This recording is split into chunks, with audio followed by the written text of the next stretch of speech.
itu adalah bagian dari ibadah. Kalau semakin lama, semakin ruwet, semakin sulit, semakin susah, berarti pahalanya itu semakin besar. Iya kan? Tapi kalau waduh, udah tesis lagi susah, kayaknya nggak bisa nulis ininya, sumber-sumbernya ini salah. Saya kemarin rekor bagi teman itu seminggu itu ada 10 tesis. Saya menulis buku tentang metode penelitian hukum Islam, itu saya ngebut 10 hari, itu kurang lebih 280 halaman, itu selesai. Nah, artinya apa? Yaitu pertama tentu saja hidayah dan taufik dari Allah Subhanahu wa taala, sehingga kita juga disunahkan untuk berdoa, "Oh my Lord, increase me in knowledge." Ya, Robbi zidni ilma. Jadi itu kalau niatan tadi cuma itu ya susah gitu. Jadi nulis itu setiap ketikan itu, apalagi di situ ada nilai-nilai universal Islam, itu adalah ibadah. Termasuk juga tugas, seperti yang nanti dosen-dosen itu, ya tugasnya kalau S2 itu sebenarnya sudah dalam tanda petik itu sudah tidak ada puas dengan UTS. Ya, pada Zainal ya, pada Redi ya, UTS-nya itu adalah membuat tulisan, ya mungkin draft.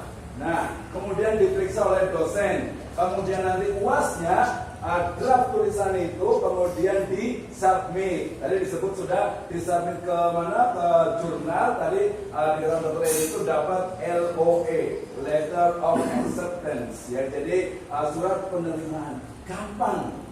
Ya, jadi nggak susah. Dan mudah-mudahan ini yang suka nulis, yang pengen jadi penulis nanti tinggal hubungi saya, hubungi Pak Dr. Zainal, Pak Dr. Edi, ya di blognya juga ada Pak Dr. Edi, ya nanti bisa itu. Jadi mudah sekali. Termasuk mungkin nanti saya usulkan ke Pak Dr. Zainal juga, kan nggak semuanya nulis. Mungkin ada ustadz-ustadz yang sukanya itu apa? Ceramah. Ya bisa saja, why not? Kenapa tidak? Dilihat dari konten ceramahnya. Ya, mungkin masih ada yang sampai sekarang masih ada pikiran, kenapa sih harus nulis skripsi S1? Kenapa sih harus nulis tesis S2? Ada yang tahu jawabannya? Ya, karena memang untuk mengukur cara berpikir seseorang secara logis, sistematis dan empiris itu susah kalau nggak pakai tulisan. Sebenarnya pakai interview, wawancara juga bisa. Karena makanya kalau di ujian munaqasyah itu kan ada interview, ada wawancara. Ini identifikasi masalahnya bagaimana, perumusan masalahnya seperti apa, cara memilih metode penelitiannya, populasinya, samplingnya, kemudian uji normalitasnya sampai regresinya. Nah, itu yang kuantitatif. Kalau yang kualitatif mungkin dari sisi validitas datanya, kesohihan datanya, ada triangulasinya sampai kepada tren sekarang menggunakan namanya itu Atlas TI dan juga NVivo. Ya, jadi jangan dikira kualitatif itu nggak pakai aplikasi, salah. Di satu university di saya sebutkan ada Ciputra University itu kalau seorang mahasiswa S1 ini ingin dapat nilai A, maka dia menulisnya itu harus menggunakan aplikasi. Nah, gitu ya. Minimalnya itu adalah tadi yang kualitatif itu adalah Atlas TI. Ya, yang level lebih tinggi lagi itu adalah NVivo, atau juga pakai Abius, atau juga pakai aplikasi-aplikasi yang lainnya banyak sekali. Ya, kalau yang kuantitatif ya paling pertama itu yang paling gampang itu SPSS, bisa juga. Tadi yang terbaru yang Abius juga bisa, atau mungkin yang paling standar juga pakai IPA untuk analisisnya juga bisa. Nanti kalau pada saya itu pakai Sitorem gitu ya. Nah, juga dengan analisis SWOT juga bisa dikembangkan jadi banyak. Nah, mungkin ada pertanyaan lagi, kenapa tadi nulis skripsi, nulis tesis, tadi jawabannya udah jelas ya. Karena untuk mengukur kemampuan cara berpikir logis, sistematis, empiris itu ya dengan tulisan kelihatan. Yang kedua, kenapa sih harus menguasai metode penelitian? Nah, ini yang paling penting. Ya, kenapa? Karena cara berpikir yang sistematis nanti ada dua. Ya, pertama adalah paradigmanya positivisme dengan ilmiah, dengan post-positivisme dengan disebut dengan naturalistik atau alamiah. Nah, sekarang itu sudah gabungan. Sebenarnya gini, untuk mencari sebuah kebenaran, standarnya itu bagaimana, caranya itu seperti apa, hasilnya itu benar atau tidak. Nah, kalau di kuantitatif misalnya kinerja seorang guru itu dipengaruhi oleh berapa variabel, berapa faktor. X1, X2, X3, X4, X5 sampai ke 16. Mungkin bisa jadi lebih gitu ya. Nah, kalau S1 ya udah pengaruh X1 terhadap Y. Ya, satu cukup ya. Karena S1 ya. Kalau ada yang kedua ya lebih bagus. Kalau S2 kata standarnya itu ya X1 terhadap Y, X2 terhadap Y, X1 dan X2 secara simultan terhadap Y. Kalau udah bisa gitu, lulus lah, sudah gitu ya. Pak Dokter lulus ya? Lulus. Jadi X1 dan X2 terhadap Y simultan regresi linear berganda itu sudah lulus.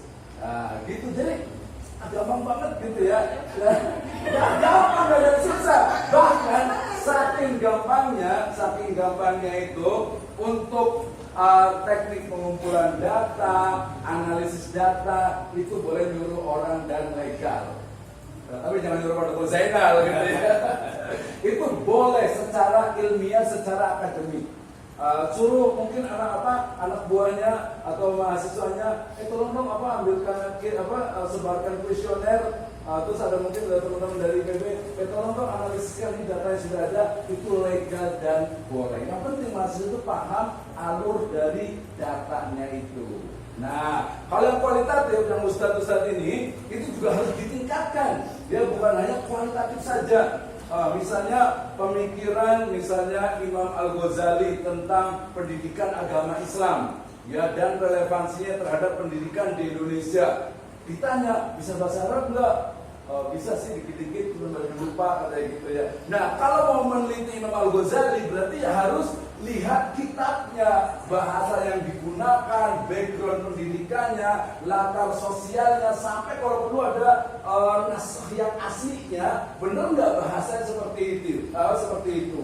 Nah, baru nanti dikorelasikan dengan sekarang. Jadi betul-betul datanya itu betul-betul valid. Sama juga kalau di kuantitatif, jangan sampai nih rahasia umum kuantitatif itu kalau namanya datanya nggak valid, udahlah dihapus aja gitu ya.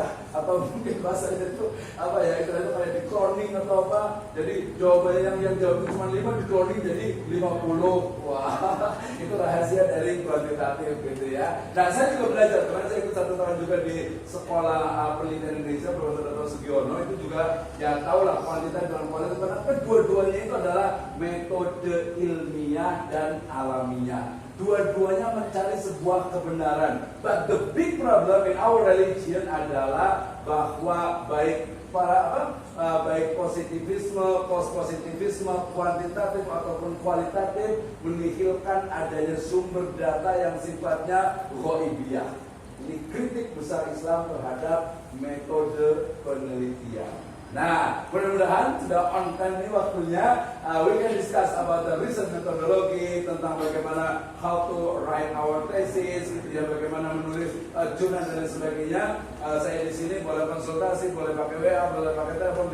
Lihat di YouTube saya banyak sekali, ya. YouTube saya itu di kajian-kajian tentang research methodology.